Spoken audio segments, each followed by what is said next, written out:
بسم اللہ الرحمن الرحیم۔ ویورز، میں ڈاکٹر جنید آپ سے مخاطب ہوں۔ آج ایک ویڈیو نظر سے گزری جسے دیکھ کر دل کو انتہائی تکلیف اور افسوس ہوا۔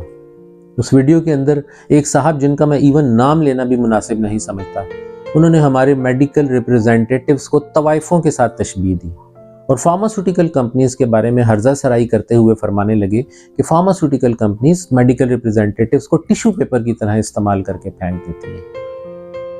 اس کے علاوہ بہت سی ایسی بلو دا بیلٹ انہوں نے باتیں کہیں جو میں یہاں پر ایون دہرانا بھی مناسب نہیں سمجھتا۔ ہمارے میڈیکل ریپریزنٹیٹیوز اور ہماری فارماسیوٹیکل کمپنیز ہماری ہیلتھ کیئر انڈسٹری کے اندر ایک بہت وائٹل رول پلے کرتی ہیں۔ یہ نالج شیئرنگ، پروفیشنل کولیبریشن اور ڈاکٹرز کی کنٹینیوڈ ایجوکیشن کے ذریعے پیشنٹ مینجمنٹ اور پیشنٹ ویلفیئر کے اندر ایک اہم رول پلے کرتی ہیں۔ ایک چیز یاد رہے کہ کام دنیا کا کوئی بھی آسان نہیں ہوتا۔ ہارڈ ٹف سرکمسٹانسز سے ہر انسان کو گزرنا پڑتا ہے۔ آپ کسی بھی پروفیشن کا ان ڈیپتھ انالیسس کر لیں اس کی ٹاپ پہ جانے والے لوگوں کے بارے میں، تو آپ کو ان کی زندگیوں میں ایسے ایسے واقعات دیکھنے کو ملیں گے کہ علی الامین علی الامان۔ لیکن اس کا ہرگز یہ مطلب نہیں کہ آپ کسی پروفیشن کو ڈیگریڈ کرنا شروع کر دیں، اس کی تذلیل شروع کر دیں۔ نہ ہی ہماری اخلاقیات اس چیز کی اجازت دیتی ہیں اور نہ ہی ہمارا مذہب اس چیز کی اجازت دیتا ہے۔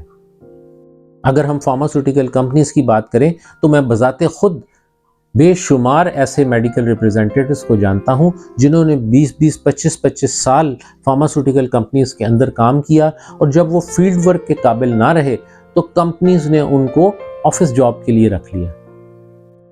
اور اس کے علاوہ فارماسیوٹیکل کمپنیز کے بارے میں ایسی کمپنیز کو جانتا ہوں، میں حلف دے سکتا ہوں کہ جنہوں نے اپنے امپلائیز کو شیئر ہولڈنگ دی اور کمپنیز کے اندر مالکان کی طرح بٹھا دیا۔ تو نظریے کا اور سوچ کا فرق ہوتا ہے۔ یہاں پر میں ایک حضور پاک صلی اللہ علیہ وسلم کی حدیث آپ کو سنانا چاہوں گا۔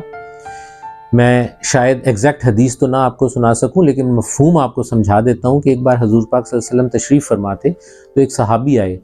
انہوں نے کہا کہ حضور پاک صلی اللہ علیہ وسلم، میری جان آپ پہ قربان، دنیا بہت ہی اچھی ہے، ہر طرف اچھے لوگ ہیں، نیک ہیں، نمازی ہیں، پرہیزگار ہیں۔ حضور پاک صلی اللہ علیہ وسلم نے فرمایا کہ آپ ٹھیک کہہ رہے ہو، بیٹھ جاؤ۔ اس کے بعد ایک اور صحابی تشریف لائے۔ انہوں نے کہا کہ یا رسول اللہ صلی اللہ علیہ وسلم، دنیا تو بہت بری ہے، برائیاں ہیں، دغا ہے، فریب ہے، ریاکاری ہے۔ حضور پاک صلی اللہ علیہ وسلم نے فرمایا کہ تم بھی ٹھیک کہہ رہے ہو، بیٹھ جاؤ۔ اب جو صحابہ اکرام پہلے سے تشریف فرما تھے، حضور پاک صلی اللہ علیہ وسلم کے منہ سے نکلی ہوئی ہر بات تو حرف آخر ہے، تو انہوں نے استفسار کیا، یا رسول اللہ صلی اللہ علیہ وسلم، دو صحابی مختلف طرح کی باتیں لے کے آپ نے دونوں کو کہا کہ آپ ٹھیک کہہ رہے ہو۔ تو حضور پاک صلی اللہ علیہ وسلم نے ایکسپلین کیا کہ جو صحابی دنیا کو نیک اور اچھا سمجھتے ہیں وہ اچھے لوگوں میں اٹھتے بیٹھتے ہیں، وہ مسجد میں جاتے ہیں، وہ نمازیں پڑھتے ہیں، وہ روزے رکھتے ہیں۔ ان کے دائرے کے اندر، ان کے سرکل کے اندر ایسے لوگ ہیں جو سارے اچھے ہیں، اس وجہ سے انہیں دنیا اچھی نظر آ رہی ہے۔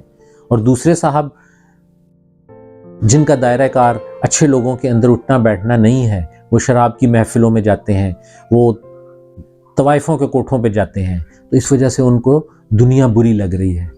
تو نظریے کا فرق ہوتا ہے، سوچ کا فرق ہوتا ہے، ہمارے سرکل کا فرق ہوتا ہے۔